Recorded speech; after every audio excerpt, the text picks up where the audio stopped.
Hello, Dan. Hello, Sivan. How are you doing? Not too bad. How are you doing? I'm good. Okay. Good chat. Thank you very much. All right. Nice to speak to you. So the idea in this episode is I want to talk to you about when we have conversations with people where the topic of conversation is about something that's completely foreign to you, something you know nothing about. Yeah. Okay. I'm used to that. And me too. And how to go through those conversations, right? So like the way to approach them. Because I think for a lot of people, they can be quite uncomfortable conversations, or I'll often hear, okay, so this is something weird that I like doing. If I'm in a group conversation and one of the people in that conversation is a very good friend of mine, but I don't know the rest of the people very well, Okay. then afterwards I'll ask my friend, like, what did you think of that conversation? Like, how do you think that went? Okay. Sometimes if I don't know the group very well and I know my friend very well, I'll say like, how do you think I came across? Like, how did I do? And they're like, no, don't worry. They thought you were normal. I was like, okay, good. Just about. Yeah, at least that's what I think.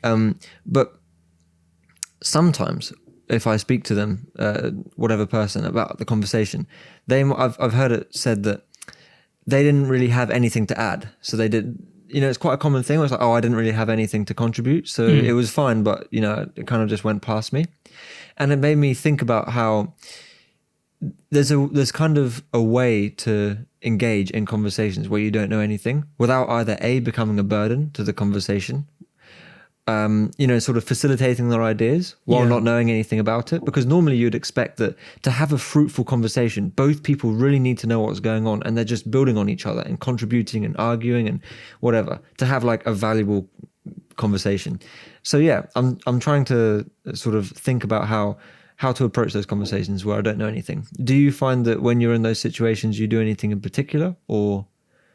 Yeah, but at what level do you think you have no knowledge of that topic? Because I guess it depends where you put that threshold as to, okay, I think I'm fairly well versed in X topic, but not so much in Y topic. I guess that's the starting point as to where you'd consider, because some topics I basically know nothing about, but I think I know the basics and the fundamentals. So I think I'd be able to hold on with most conversations and follow along with new kind of additions of information. But there are some where I actually have zero clue. So I literally cannot say a thing, or I just have no idea what's going on.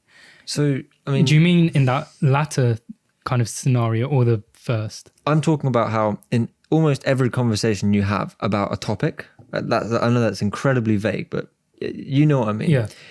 There's going to be one person in the dynamic who knows more than the other one, right? So for example, before we were talking about statistics. I know you're by no means a statistics professor. Yes. But at this point, you know more about stats than I do, right? Maybe. So in that conversation, neither of us are experts, but there is a slight disparity in the knowledge level, slightly. And in most conversations, there's a slight disparity, right? Like before when I was asking about the countries ranking, that might be something where I know a bit more than you. And again, how can you contribute in that conversation to add into it for it to be interesting and good for me as well? So I'm not really saying it's one or the other. I'm not saying that, we're talking about something where you don't know anything or talking about something where, you're actually pretty good. I'm saying in general, you're talking to someone about a topic, basically. Okay. The first thing I want to say, if you don't mind me starting to share my opinions on it, is not being afraid to admit you don't know anything. I think the worst thing to do, from my experience, is act like you're keeping up, if that makes sense. Like, I think someone who knows a lot about a topic, they know a lot about that topic. They can tell from the questions you're asking, from the statements you make, whether you're just showing them that you know something or whether you're contributing with that statement. Yeah. Because a lot of the time, you will notice in a conversation that someone's adding something because they're just trying to show what they know as opposed to actually contributing to the point of the conversation. Because a conversation's a weird thing. What are you doing in doing that? It's just like an exchange of information. It's like a group project in a way, isn't it? Like you're working together to kind of reach an end goal in some ways, and that end goal might be the exchange of ideas or slightly changing your opinion on something and you'll slightly change my opinion on it.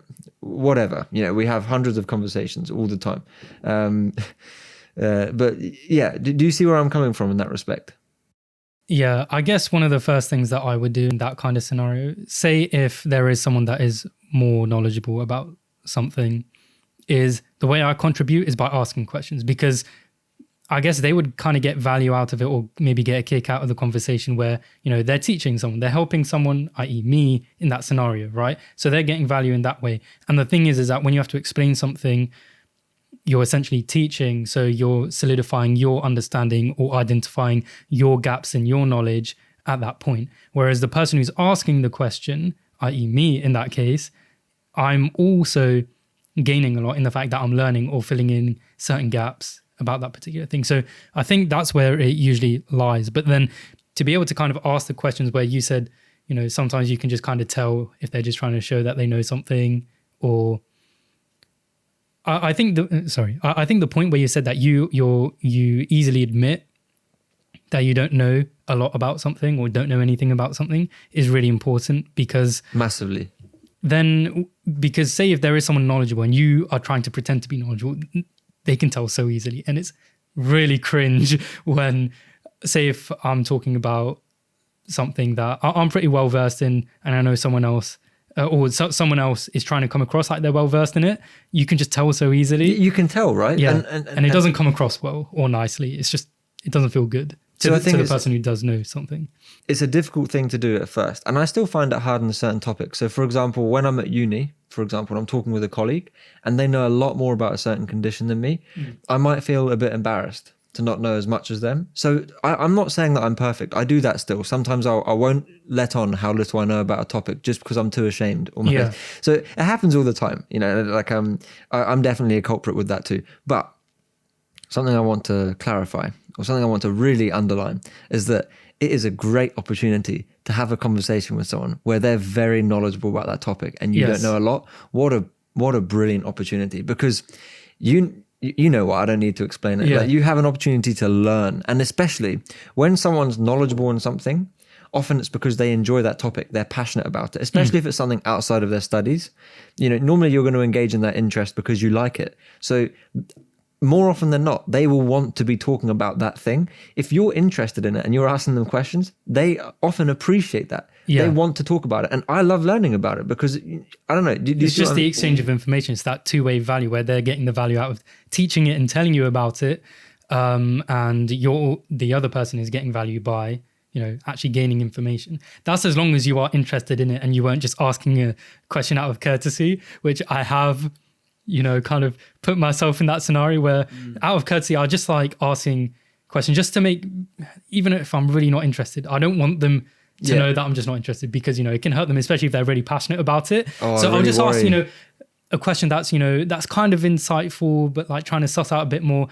But because I don't really know much about that topic, or I'm just not interested in it, I didn't know how deep or profound that question was. And it just goes on to a massive thing. And even at the end of it, I'm still not that interested, but you're just kind of stuck there and you just kind of have to sit there and let them finish. Or I think two things with it is, one, I hope that doesn't happen to me. I wonder how many times am I talking about something I like. You did speak for 100 minutes straight about languages 2 episodes ago. That's true. I don't even think I let you ask questions. I was just talking. I was just on trains of thought by the end of it. But like, yeah, that's the first thing. I hope people don't do that to me. They probably do. The thing is, I think that happens to me a lot, where, because I sometimes have some pretty controversial opinions about, especially when it comes to certain nutritional aspects, or, you know, intervention for like lifestyle intervention for medicine and just health in general, and the way certain body mechanisms work. People would just kind of ask me a question out of probably curiosity. Say, you know, the relationship about salt and hypertension. They don't know what they're in for when they ask me that question. They think I'm just going to give like, yeah, exactly. That's why. So, you know, the lecture system, or like the recording lecture system at Imperial is Panopto. So they're like, oh man, here comes the Panopto session. So yeah, I feel like that sometimes. It actually happened where me and my friend were working on something, and, you know, this was at the time where, like, in second year when my house was kind of collapsing, so it was just kind of stressed, and we were trying to catch up on work, and we were just sat on the sofas just trying to sort out some admin stuff related to the house, I think. And someone came up to me and just asked me, like, oh, Saban, I heard you, like, there's this weird thing about, you know, your diet and stuff. Just started asking about more the science aspect about it. And I was like, okay, yeah, I'll just answer these questions. My friend next to me, he was just like, oh man, I know where this is going. I'm going to the library. I'm just So going to the work. person who knows you, yeah, knows he what knew that you're I in was just for. about to talk for about 3 hours straight, and we literally just had a conversation for 3 hours about that particular concept. So You do that. You definitely do that. You do it a lot more than most people I know. Yeah. Almost more than anyone. That's a very Donald Trump yeah. sort of thing to say. the thing is that I find it hard to judge it because I was trying to figure out, do they actually want to sit here and listen to me talk about it for 3 hours? In that case, I sussed out that she was probably pretty interested in it and was genuinely asking questions, because she kept asking more questions and getting deeper and deeper. So I was like, okay, it's all right. But I have easily clocked where I can tell that They're just humoring you. or no, they're just kind of getting distracted, or they basically don't want to be listening, but they don't want to tell me to shut up. I could just see their eyes darting, or they're not really paying attention. When I say something profound, they're just like, yeah. Whereas usually that You'd be would expecting spark them to go, questions and be "Oh, like, oh yeah." crap, like have a mind blown moment. But So- so now we're looking at it from the other side. We're looking at it from the side of the person with the knowledge. Ah, Right? yes. But I'm talking more about the person who doesn't have the knowledge. So I'm talking about that friend who was talking with you and her, there could be a million reasons why she wasn't too interested in that conversation. But I'm saying a lot of the times that's a good opportunity. And, like she's sitting there with someone who's very passionate and knowledgeable about it. And even if what you're saying is potentially controversial, it's good to hear those opinions, right? And that was definitely a learning opportunity. Yeah. I'm not saying she made a mistake, because it could be a million reasons why she didn't want to have that. The thing is, she initiated the conversation. She started it, and she started the conversation in the learner's seat. She wasn't just jumped into the conversation. Like, she didn't just jump into the conversation randomly, and now she was stuck in it. And like, she wasn't on the teacher side. She didn't have to show Yeah, knowledge. yeah. She was there, like being like, oh, okay, I don't really have much knowledge in this area or something, right? I guess it's more difficult where you just have some conversations with some friends. Like, you just, a few of you, it's probably like 3 or more basically, and 2 of them start, like the other 2 basically start talking about something which you have no idea about, but you don't just kind of want to get left out, so you try and contribute something. Or they're like, oh, what do you think, Saban? Or what do you think, Dan? And then you're like, yeah. And that's where I think a group dynamic is more difficult, because I was saying before, the conversations I love is when I'm in the conversation with one other person. They have time, I have time.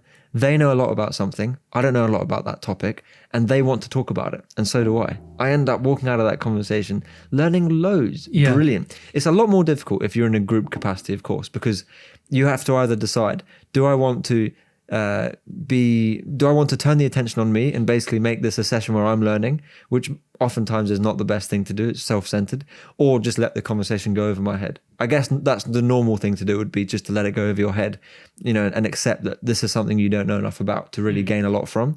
So I'm not so much talking about that either. So I'm not talking about being the person in the side of knowledge, and I'm not talking about group conversations. I'm talking about one-on-one conversations. And I'm saying, how can you make the most out of those opportunities? So the first thing, a lot of my friends, I've reflected on it, a lot of my friends are actually very different from me. So there are not many friends where I have a lot in common with them. That's maybe an odd statement, but so for example, with you and me, some of my biggest interests, you don't actually share those interests, and some of your biggest interests, I don't actually share those interests with you. Yeah. So why are we friends? That's a very good point. Yeah. It just all kind of came from that meme we had between us, where it's like we sat next to each other in the entrance exam for the school. Yeah. But the thing is that from that point, we weren't friends for around 6 years, really. Like, we knew of each other. We just kind of joked at each other, but that was Yeah. it. We didn't start sitting down just chilling as friends I'm a bit hurt, but carry on. until sixth form. Yeah, that's when we became friends. Yeah, but we just sat next to each other in a class, and that was it. But even from then, Yeah. I still remember you would just talk about and just not mess around, but like you would just carry on going on about certain points, and I'll just be sat there trying to do my work. Yeah, that was the dynamic for a long time. Yeah. A long time, especially during GCSEs. Yeah. Yeah. But yeah, I'm not entirely sure what our kind of... Because we're still friends now. Do you know what I mean? Like, So there was something there. there's a reason why we both enjoy the friendship, and it's probably because it's actually our approach to learning, honestly. Yes. And the fact that when we sit down, it's either you sort of teaching me or me teaching you. And every time I sit down with you, I learn something new, right? Yes. It's a brilliant thing for me. I learn a lot from you. And also there's an element of respect where if you're friends with someone who's quite different from you, oftentimes they'll live their life in a slightly different way to you. You have to both be able to compromise and not judge them, be open-minded, all of that jazz. But I'm, again, more steering this towards the idea of talking to people about things where they're an expert or they're more knowledgeable than you. And being willing to engage in those conversations, because they're more mentally taxing in a way. It's not just a little like sit down and have small talk, gossip, what's going on. Each time we sit down, normally we'll be talking about, so for example, before we started recording this, we were talking for a couple of hours about a book you've recently been reading about stats. One where, again, you know a bit about it. You're obviously, it's a topic where it's hard to become an expert, but you've learned from it. Yeah, I'm behind you. I don't know much about stats personally, at least not in the capacity that you learned about it. So yeah, from that conversation, I learned quite a bit. It was good. Now, but so did I. Yeah, because you're reinforcing it. So that's the other person's perspective. Yeah, I keep talking about it from the perspective of the person who's the relative expert in that field, because I don't know, I find myself in that situation a lot because... All right, big man. All right, then. relative is the very strong, I know emphasized word there. But in the fact that, I'm always reading about random stuff that, I basically know nothing about.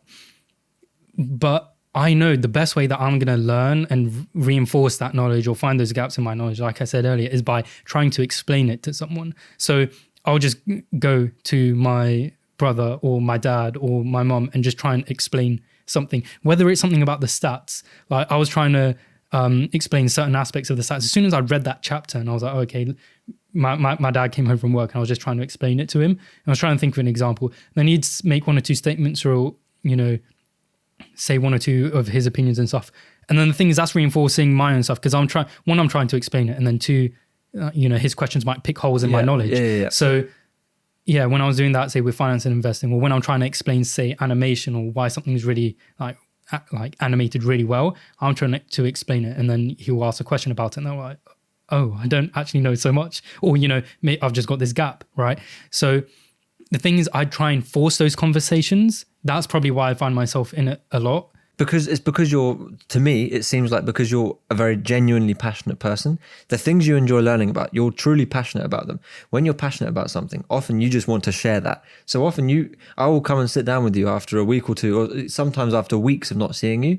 And you've got stuff you want to say because you've been learning more about the things you're passionate about. You want to share that naturally, very natural thing. But it's nice for me, right? Because I get to spend time learning about your passions as well.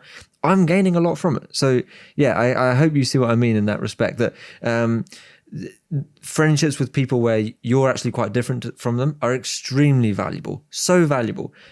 Go out of your comfort zone and spend time with people who are not very similar to you. Learn more about how they see the world and you will learn so much from it. So and I really don't mean to be preaching. There are a lot of things that I do wrong in how I go through my conversations. I still fake it till you make it. I do that quite a lot still as well. And of course I've got friends who I've got a lot in common with. And also last thing on this run is that obviously you should never consciously make friends as well. Obviously it has to be a natural thing. Just spend time with people you like. You can't think, God, I really hate that guy. But I've got to spend time with him because, I need that knowledge. he was born in a different country to me, so I can learn about that country. That's not how it should be done. I'm talking more about being open-minded and willing to learn new things. That's what I'm saying here. So, do you mind me just moving the conversation on a little bit? Was there anything you wanted to quickly add there? I'll take that as a... wait, hang on. Okay, okay. No, it was loading. It was just stuck in the hard drive. Loading. Yeah. My brain is in an SSD. It's still a hard drive. I was literally going to make that analogy. I was going to say you're an HDD. Is that what it is? Yeah. Yeah, so there was a bit of lag time. But yeah, so I think it's kind of on that. So yeah, just the first point is if you find yourself in that position, just straight away admit, at least internally, that, okay, I know less than them. I'm not going to try and get onto their level of knowledge. Yeah, I know what's going on. Trying to sound good, because it would just be really cringe for the other person. And be comfortable in that environment. Exactly. Well, yeah, it's always slightly uncomfortable because you're essentially being dominated in a way in terms of knowledge in that sense. But I guess it's just a mental framework you kind of have to put yourself into. And I guess I will just leave it there. Otherwise we'll keep repeating the same points. But people often as well, just building on that quickly, people don't think less of you for admitting that or showing that you don't know a lot about a topic. I think people will be surprised by how much people... Okay, I'm saying people, it's too vague, but let's call it, this is maybe a bit cringy, but let's call it the teacher and the learner in a certain dynamic. often the learner in the conversation we can establish, often the learner doesn't like admitting that they're the learner. People both want to be equal to each other, even if it's a topic they know they're not equal on. So the first thing is establishing, as we're saying, internally, okay, I accept that they know more about me than this, and it's probably going to show. And I'm going to be vulnerable. I'm going to let them see that I don't know anything about this topic. That's the first thing. Second thing is that the teacher normally respects that, because it takes a lot to admit that sometimes. Yeah. So let's use the example of me at med school, not accepting sometimes, or not wanting to admit that I don't know enough about a certain topic with someone who I don't know very well. I don't want them to, the thoughts might be, I don't want them to think that I'm stupid or that I don't know anything. Yeah. So accepting that, then them noticing, them registering, this guy doesn't know as much about me in this. What I'm saying here is that they won't mind that. They'll go, oh no, it's cool. Like let's talk about it. Yeah. If you have the right attitude, often just wanting to learn, people respect that a lot. Yeah. Much more than if you get exposed for not knowing about it. Yeah. And I think one thing that people should try to do is, if you're learning about, say, getting into a new topic, I knew when I was starting to get into financing and investing and stuff, I knew one of my friends was more knowledgeable than me in that topic. And I would purposefully go out and try and tease out conversations where he would automatically be put into that teacher's role, and I'd be put into that student role. And just start by asking questions, or I would go and be like, "Oh, do you know about this, this, and this?" Acting as if I know about it, or I'll talk about a scenario where that concept applies, and then he might give his opinions and stuff, and then I realize, oh crap, I know nothing, because I was trying to find it. There's a weird kind of law of learning where you've definitely seen, well, most likely seen it, where when you start learning a topic, it's like you know nothing, and it's like quite quickly when you've covered maybe some of the basics, you're like, oh, okay, I'm an expert at this topic, right? And then as you start learning more, you're like, oh wait, hang on, I know nothing, and then it goes down really low, below like where you were before. And then as time progresses and as you learn more, then you finally get to a level where it's like, okay, I actually know it, and you do know it. So yeah, I tend to usually find myself on that part where it's like, oh man, I kind of know it, but I definitely do not know it. And I always kind of want to consciously get myself out of that as quickly as possible. Or whenever I'm in a conversation with someone, I always try and think like, am I right now in my head at this level where I think I know it all, but I don't know it all. And I think even when say someone comes up to me and I'm in the teacher's role, even then I try and think like, am I at that point where I think I know it, but I don't? Because how you end up teaching it might be different, and the way you come across might be different to the student as well. So you know how like the whole concept of the podcast is like talking about a topic that someone hasn't thought about before and exposing them to it maybe, and getting them on a train of thought where, oh, hey, like that might actually be really interesting. I want to learn more about it. It's kind of like doing that, but in everyday life with the conversations you have, deliberately exposing yourself to topics that you've never really thought about before, you know, and again, and having variety to your friendships and stuff, you can, I don't know, constantly expose yourself to a new thing that you've never really thought about much before. For example, with you, you're one of like, okay, we talk about Islam sometimes. I don't have many friends who are Muslim, not too many. So, or at least I don't have many Muslim friends where I talk about Islam so much with them. So from you, I learned a lot about Islam, right? It's a chance for me to basically put myself in that learner's position again. Not deliberately, but it just happens where I learn a lot about it. Basically I'm just saying that you have to be willing to make variety in those friendships and stuff. Do you see what I'm saying with that? I do. Yeah, okay, cool. Anything else you want to add really? No, I think we'll just keep going on about the same point. So yeah, okay. How many minutes in are we? We are 24. Okay. Yeah, nice. Yeah, shall we just leave it at that? Yeah, I think that's basically it. Yeah. Decent shower thoughts then. Yeah, so to conclude, basically, don't be afraid to be in those conversations. Be comfortable in those conversations. Yeah. Don't shy away from them. Oh, wait, no. I'm sorry. There's one or two more things I want to add. Okay. It was a bit abrupt, wasn't it? Yeah. Okay, so just as the person listening to this is like, time to finish up. Yeah. No. Especially if they're getting to the end of their commute. It's like, I've got 2 stops left. Yeah. Okay, so how to do it. I forgot to talk about that. Okay. Like, there's a bit of an art to it. So we've talked about getting yourself into that position where you're having those conversations, but we haven't talked about what to actually do when you're in that conversation, how to do it well. Okay. So say we're talking about Islam here. Okay. Yes. By the way, how do you pronounce Islam? Islam. Islam. So it's not Islam or Islam. Do you know what I'm saying? Oh, right. That slight emphasis on the like Islam or Islam. Yeah. Is the accentuation on the first or second syllable? I Who don't know knows? Arabic. Who knows? Yeah. Who knows? Yeah. I just say Islam. So it's more just, one. Islam. And then Right, also, yeah. could it be two A's? You know what I'm saying? Like, Islam. I guess if you're going to transliterate it to English, you could do it like my name is Saban with two A's. Yeah. Otherwise, you could spell it Subarn. Oh. Ban, Saban. That's probably a Islam. better representation. Saban, but yeah. it's slightly different to say, if you say, some people could say barn like that, but barn, you can't mix it. I don't know. Now this is just transliteration at this point. Yeah, okay, no, we're anglicizing. Yeah, okay. So basically, anyway, when we're talking about Islam, I have to. There are questions I can ask that will help me make the most of that conversation, right? Mm-hmm. Because often when you're having these conversations, you're not just going to sit down and say, "Hey, this is actually something I don't know anything about. Can you teach me for the next 20 minutes?" That would come across very weirdly. Often it just happens, right? Where you're just talking for half an hour. They just end up telling you a lot of stuff and you're just learning about it, asking questions back. So I think the first thing you have to do is not spell it out on paper that you, by the way, I've thought about this recently. I want to be comfortable in these conversations. Yeah. So I want to let you know that I don't know anything about this, but I think you do. Can't do that. Okay. Yeah. That doesn't come across well. If you, but at the same time, if you just let that person know, make it clear that you don't know anything about it and that you're curious, it kind of gets them into that teacher role without them really thinking too much about it. You're not telling them to become the teacher. You're not saying, "Hey, can you teach me?"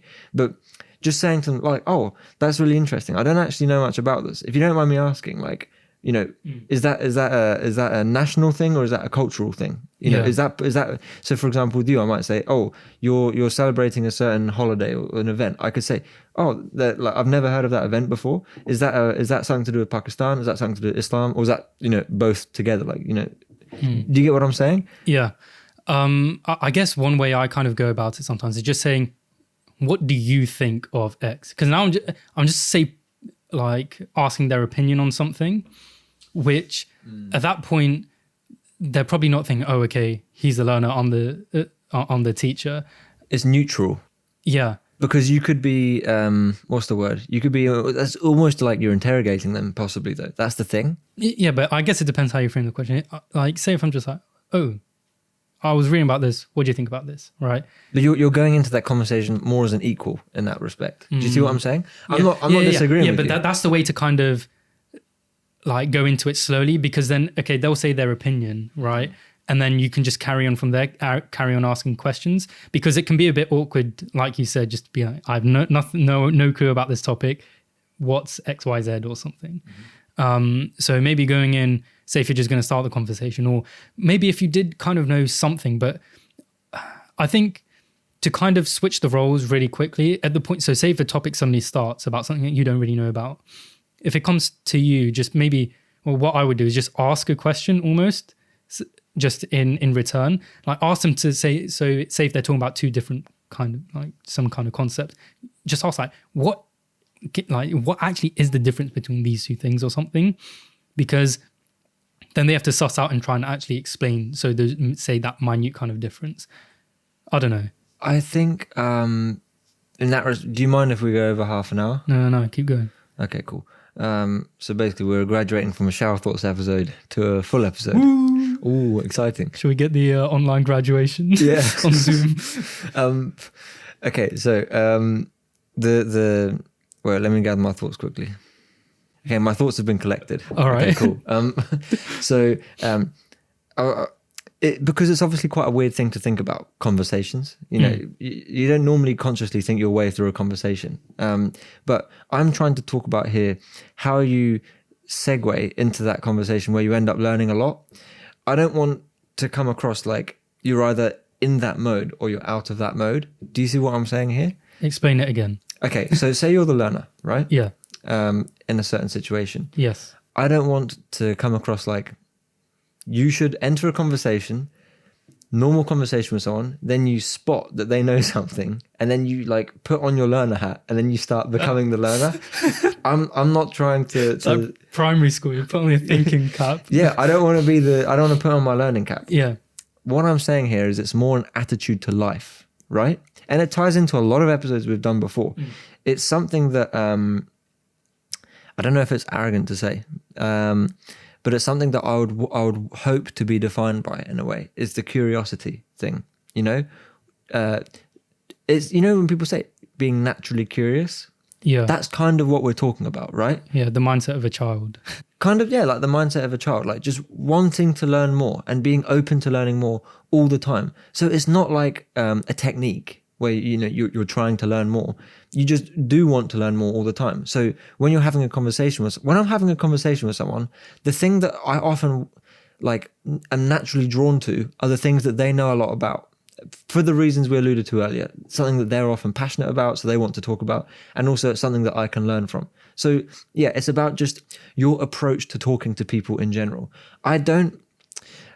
With some people, I end up talking a lot about my passions, but with most people, especially people I don't know very well, I don't usually talk about the things I'm too passionate about, because you don't know if they'll be interested. Yeah. There's more of a chance that they will want to talk about their passions than mine. Completely fair enough. You know, it's the same with me. I a lot of the time I'd more like, you know, prefer to talk about the geography of Brazil than I don't know, talk about their passions as stats. I hate talking about stats with you. No, I'm joking. Yeah, do you see what I'm saying? Yeah.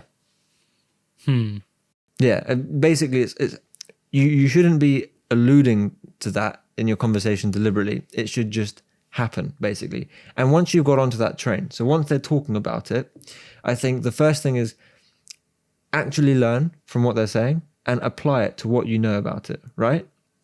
Yes. Okay. This is a huge thing, because I think when a lot of people find themselves in that situation where they don't really know too much, they kind of panic and don't want to look dumb or stupid and stuff. So I guess starting off and just prefacing it with, you know, I don't really know much about this. Can you tell me about X, Y, Z or something? You know, that's a good way to kind of alleviate that pressure. But when it's kind of awkward in that situation where it feels like they're talking to you in a way where they think that you know something about that topic. I don't know if that made sense, but that can kind of lead you to the point where you're just trying to listen in to kind of corroborate something so that you sound knowledgeable in that area, rather than actively listening so that you can learn and ask a follow-up question that will be beneficial for you to learn from. Yes. A lot of people try and ask a question to try and sound smart. Yes, that's rather another than, thing. Like, yes, listening. Yes. Big thing. Completely agree. I hope you don't mind me. No, go. We were talking about before volunteering information to show that you know it. But another thing that people do a lot, and that I will sometimes do as well, is try and ask questions to show that I know what they're talking about as well. But how about like genuinely asking questions instead of like thinking that sometimes I should be telling myself that, you know, I should really be just actually asking the question. So the way I'd want to visualize it, I don't want to go too far from the mic, is you, as you said earlier as well, you often are not in a conversation where you know zero. Could we do an example quickly? Okay. So let's say Eid. Okay. All right. So Eid's a festival, right? Yep. In Islam. Mm-hmm. I know a tiny bit about it. I don't know zero about Eid. I know there are 2 every year, right? Yeah. One is after Ramadan. Yeah. And then one is to do with the calendar. One is after Hajj. Hajj. Okay, and that's the Pilgrimage. Pilgrimage. Yeah, yearly pilgrimage. So I know something about it. I don't know zero. Basically, I have my knowledge set about it. You're gonna talk to me, and when you talk to me about it, you're giving me new information. I have to put that into the context of what I already know, instead of just giving me information and not actually applying it to what I know. Do you get what I mean here? It's a bit of a weird concept. Yeah, and the thing is, that's what should guide your next question, because I'm going to give information in the way that I think is probably best to build it in a foundational way, right? Or at least any kind of good teacher would do it in that way. But the thing is that depending on what you know and the certain gaps in your knowledge, what I say might not be useful for you entirely. Yes. So listening to what they're saying, you might be able to take out 1 or 2 bits, like, oh, okay, that fills in that gap, that fills in that. And then maybe I start going off onto a different side. Yes. Because maybe I've assumed knowledge or maybe kind of skimmed over it. Because depending on how big the difference is in knowledge, it can the teacher in that scenario can sometimes skim over things that might seem very basic to them, but might be new or are still really foundational for you to learn properly. So that's where you have to ask the question, listen to what they're saying, listen to what they're telling you, and then take that information, put it into in with what you know, and be like, okay, what's the next step? Or what's the confusing point at this point? What's the next step for me to get to that next principle, basically? So in showing you that I'm putting what you're saying into the context of my current knowledge, I'm facilitating your role as a teacher because I'm showing you what I know, kind of. So when you told me just then that there are 2 times a year where Eid is celebrated, right? And so now I know one is after Ramadan. Yep. On the night Ramadan ends. Yes, technically. I mean, it can get pretty nuanced with it's to do with the lunar calendar. So it's done on the moon sighting. That's why it can either be that's why it's not always set 30 days or 29 days every single month, every single year. It depends on the moon sightings at the beginning and at the end. Oh, okay. And that's why Ramadan shifts back every year. Well, yeah. So if there are, because the lunar calendar is around 2 weeks shorter than the solar calendar. Okay. So Eid, so there's one after Ramadan every year, and the nuances of a variable in when it should be. Yeah, and there are differences of opinion as to how it should be celebrated across the world, because obviously the moon doesn't show in the same place at the same time everywhere across the world. But so there's that, and then there's also the one after Hajj, right? And are they 6 months apart exactly? I don't know. They're roughly 6 months apart. They're fairly, probably around 5 and a bit. I don't know. I'll have to check. I'm interrogating you now. Sorry for putting you on the spot as well. No. Thank you for being a very happy partner, being willing to go along with it. Happy is not the right word. But essentially, it's my job to lay out what I know. That facilitates and it starts sort of gets you going as the teacher in the conversation, because I'm kind of guiding you along. I'm saying, look, this is what I know, help me with it, kind of. And it gives me more and more context, right?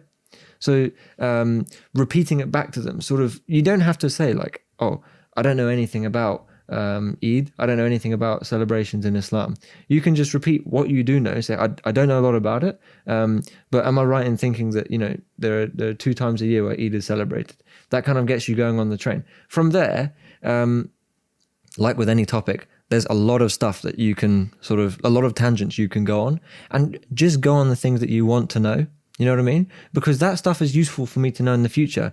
I have people in London who I get along with who are Muslim. It's nice for me to engage in that culture a little bit more next time I see them. Next time it comes to the end of Ramadan, I can say, what are you doing for Eid this year? Or I don't know, then you're trying to show off what you know. I'm like, Eid Mubarak. Yeah, but the thing is that, doing those little things where, you're trying to show off a little bit, or say if some people are talking about something and you just kind of butt into their comments and be like about whatever you're talking about. Say if someone's talking about, the thing is, I think the example of stocks and investing and just personal finance and stuff is just a really good example for this, where say if 2 people are talking about, their latest trades or whatever they're doing, or their projections that they think for whatever company, and you just kind of butt and be like, haha, stonks or something, or just make some weird comment on the side. Those kind of comments tend to have some kind of truth to it or something. From that, it can just kind of spark oh, do you know about XYZ or whatever? Or if they try to involve you into the conversation, then at that point, that's the learning opportunity for you. So making those off comments that are kind of just sarcastic almost, or just trying to show off, or I know this about this, but I don't know anything else. That's a good kind of learning opportunity. So sometimes I can't think of a time where I have done that personally, but I've noticed it with some people. My brother recently, I've managed to kind of get him into investing. So sometimes we'll just make some off comment, and I'll just kind of just actually go off on one, on him about that particular concept that he was just kind of making fun of. Or maybe he just made a side comment where it was oh man, the stocks are so volatile or something, or he's like, oh yeah, I made bear money. He was like, oh yeah, I'm a mad good investor or something. From there, I would just start going off and just trying to explain the actual fundamentals of investing and what it actually means. It's just like, everyone's a genius in a bull market and stuff. So I guess it depends how passionate that person is on that topic about teaching it. That's true. Stuff. Yeah. Otherwise, you can just make a comment like that and just kind of get nothing in return. But And you you're just can you can just gauge that from the other person, right? Exactly. Like it's a very fair point though. Like we're saying that I want to have the privilege of learning from you for the next 20 minutes about a certain topic. What if you just don't want to talk about that right now? Of course, that's my responsibility to notice that and accept that. And I think that oftentimes that doesn't turn into a problem, and you should be able to notice, really. So that's fine. I've written while you were talking. I very rudely was typing, so I didn't forget what I was thinking. Okay, so the first thing is there's another dynamic that we haven't discussed yet, which is where you actually know more than the other person, but you have to. But okay, wait. You can know more than the other person and still be the learner as well. That's an important detail. Yes. Because oftentimes, I keep saying oftentimes, but often when you know a lot about a certain topic, learning from someone either younger or someone not quite as knowledgeable as you in it can help you see it in a different way. That's a very common thing, I think. That's huge. That's why, you have to teach to learn. I mean, I think probably say with teachers, like in schools and stuff, the biggest kind of big brain moments they've had or something is probably when a student asked a question about something that they just haven't thought about before, or it's just never been, it's just never come to mind, or a particular connection like, oh, so does X then mean Y? Maybe they just never thought about it. It's never been taught to them. And they're like, if they reason from first principles, then yes, X does mean Y. Yeah. And I get that a lot when I'm so-called teaching something, especially when it comes to nutrition and metabolism and stuff like that.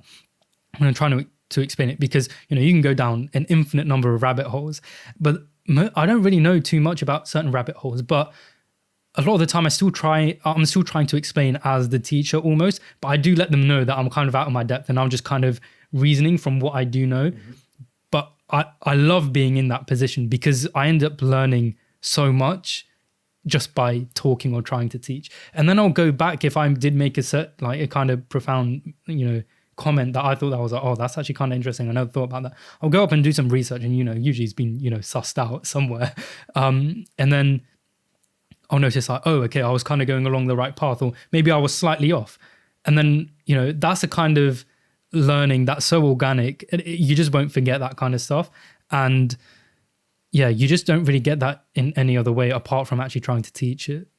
So if you are in that teacher's position, I guess you should always have that kind of notion in mind that this is a really good learning opportunity, even if they are, really low, like they're like primary school level in terms of their conceptual knowledge, and you're like PhD level. Yes. There's still a huge amount of like, oh, have you seen those what's like Wired on YouTube where it's like 5 different levels of difficulty. Yeah. I find those really interesting because you can kind of see them go through it. I mean, so some of them I can't remember, were a bit rubbish, but just to clarify what they are, is there's this channel on YouTube where they'll get an expert in a certain topic, and they'll get that expert to explain that concept to 5 different levels usually, right? So it's like an elementary school, like a primary school student, like a college student or whatever degree, but an expert. I don't know the exact levels, but and oftentimes I found the conversation with the biggest difference, like with a child and stuff, trying to explain, quantum computing to a child. Like, how do you even do that? And the child's so curious or just has no idea that they're just going to ask something random or go on, say something random potentially. And you're like, oh, in principles, like they were saying something, say as a joke, but this might actually have some foundation to it.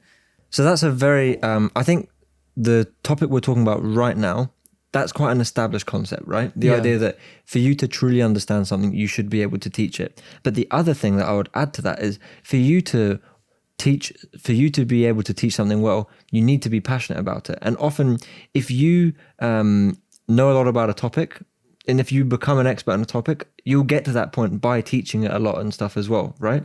Like in medicine, how it's a constant cycle of learning, teaching, like a spiral all the way up. And it never stops really, does it?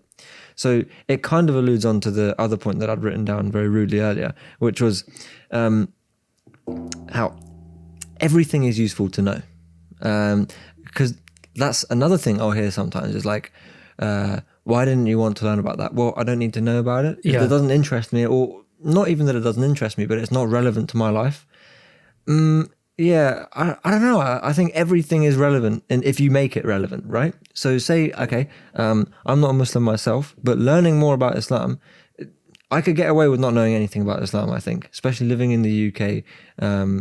Yeah, I don't know, like I'm not living in a Muslim country. Yeah, it's fine. But you can gain a huge amount from learning about these things that you don't know anything about. So Yeah. I personally think you should almost never have the attitude of, oh, I don't need to know about this. That's like a fundamental rule. If we were to make this into like a little blog, that would be one of the, maybe rule number 2 or something. Probably rule number 1, to be fair. Well, yeah, I'd say it's up there, because a lot of the time I get that a lot, where sometimes like, man, I don't want to learn this, it's just useless, or I don't want to go to this level of detail, or there's a whole hyper specialization thing where I'd rather learn slightly more breadth than go so far down a particular thing. But yeah, like, so I don't really know much about languages. I don't actively learn about languages apart from when I talk with you, and talking more about the influence of languages and stuff rather than actually learning a language. I mean, or say about geopolitics and maps and the size of countries. But and initially I'm like, man, it's just some more useless information. But at the end of it, I'm like, oh, it's never useless. By the end of it, I pretty much always come out with some new kind of mental model for something, or a new appreciation for something that, okay, I might not apply directly what the exact, square footage of Russia is, but just being able to say interpret being able to understand the scale of certain things. Yes.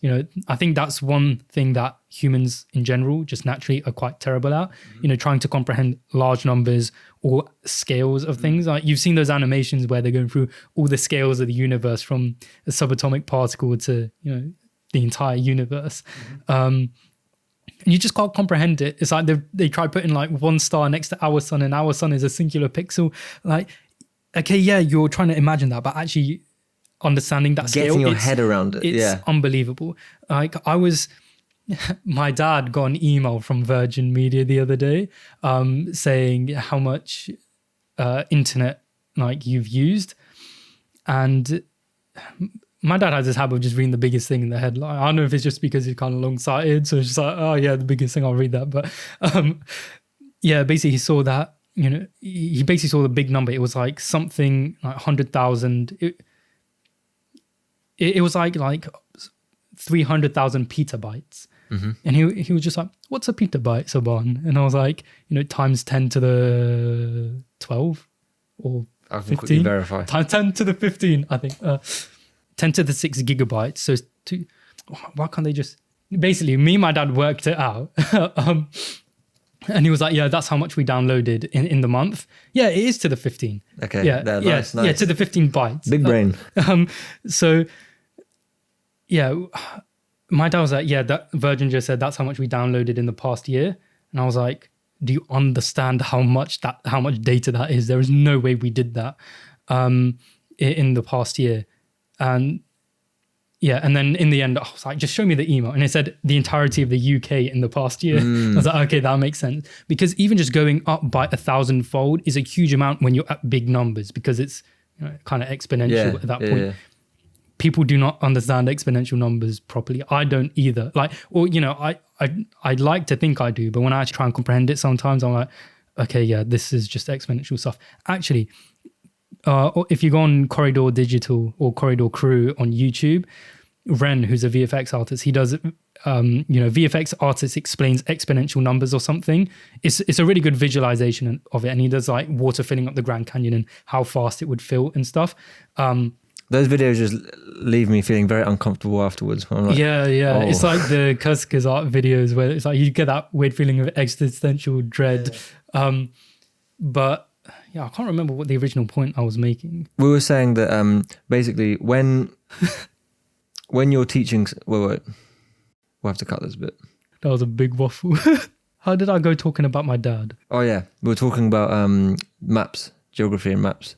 So So just appreciating something like that. And then, yeah, I read that email and It kind of he didn't read the disclaimer at the top. This is for the whole UK, and then it said hour one underneath, which was in the terabytes, but still. So like knowing how big, there are certain countries which are a handful of countries are over 1 million square kilometers in size, and knowing how big those countries are relative to the smaller countries, like a lot of smaller countries in Europe and stuff, which are around 30,000 kilometers square. Yeah, so this comes back to, okay, I've got the point finally. The point I was making is that that's seemingly arbitrary, just almost useless information, but it just helped me kind of appreciate numbers and the scale of things. So now when I'm trying to appreciate the scale of certain things or just interpreting statistics, we're getting a lot of that in 2020 and stuff. So I'm just more informed about it. It's like, how big is this actually? Or when I'm going out to something and trying to figure out, so how many computational processes this thing is doing in a second, then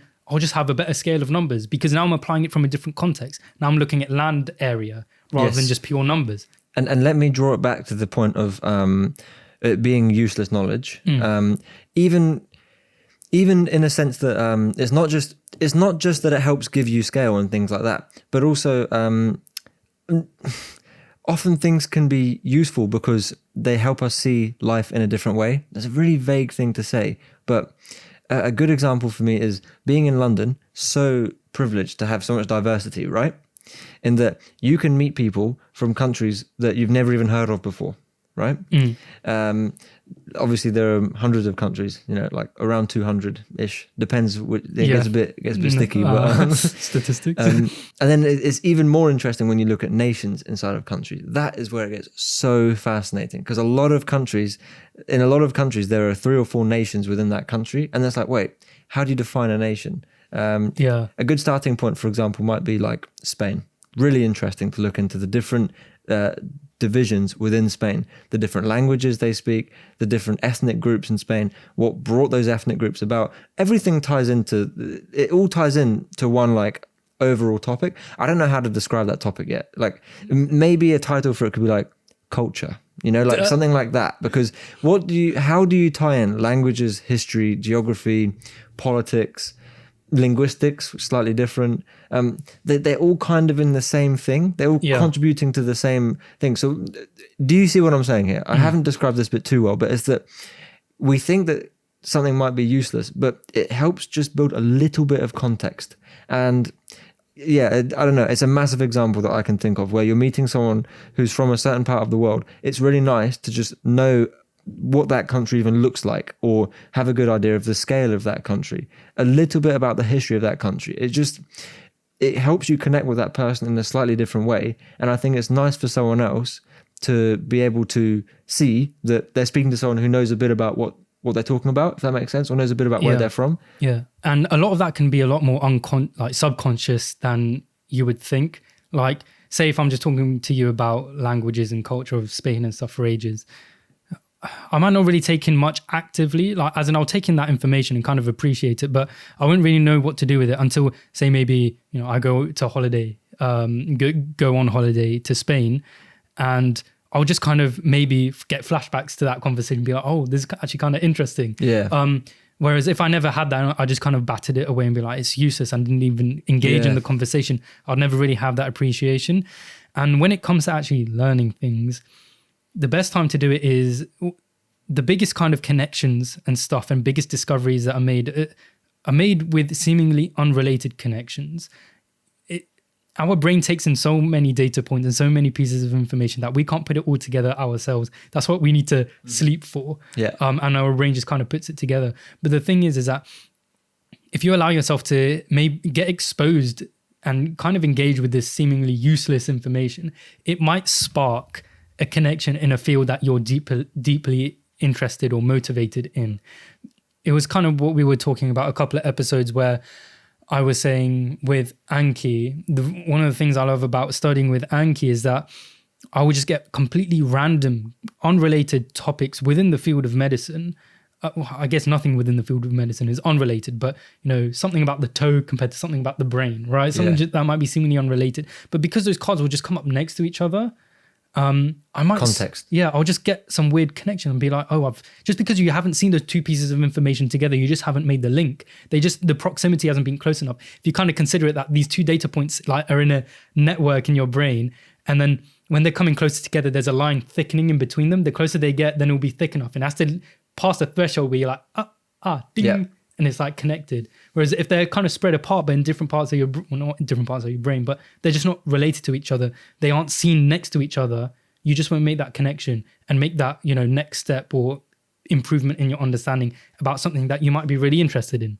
So yeah, that's maybe a nice final point, is that learning about something you don't know anything about can actually help you better understand things that you know a lot about. So because obviously everything is connected. So anything you learn, it helps you just put more of life into context. So yeah, that's maybe, I'm aware that we don't want to drag this on for too long. Yeah. But just to bring it back to sort of the original concept of the episode, and that how to talk about a topic that you know nothing about with someone.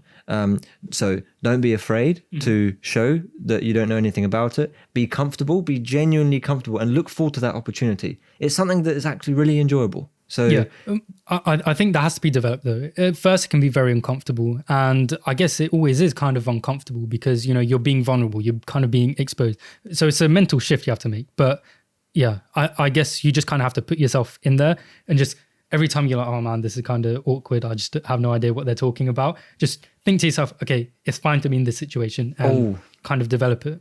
This gets on to sort of the realms of virtue signaling, so we have to be careful. But talking, a lot of times in life, people will subconsciously look down on someone else, and we all do it at times. We have to admit it. But I advocate this mentality partly because it helps you not to look down on people in a way, because you can learn from anyone, right? Anyone in the world you can learn from. Yeah, definitely. Even if it's as simple as someone who is from a different country to you, okay? And straight away, instantly, you can learn a lot from that person, a huge amount. Just ask them questions about that country. Unless you're a world-leading expert on that country, you will learn a lot from that conversation. So I think a lot of the time, our own ignorance or our own pride or ego gets us in the way from...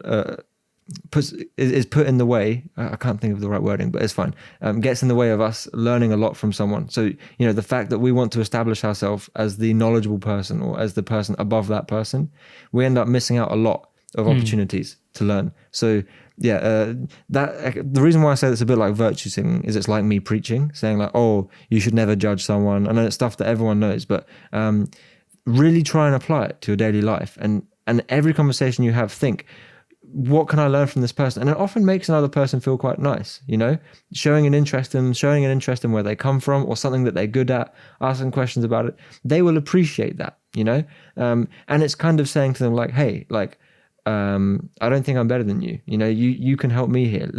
I want to learn something from you. So yeah, basically, that's what I really want to say on it. That initial point, be comfortable, be willing to do that, be willing to be in that position with everyone. You don't just have to be talking to a university professor to learn a lot from them. You can do it with anyone.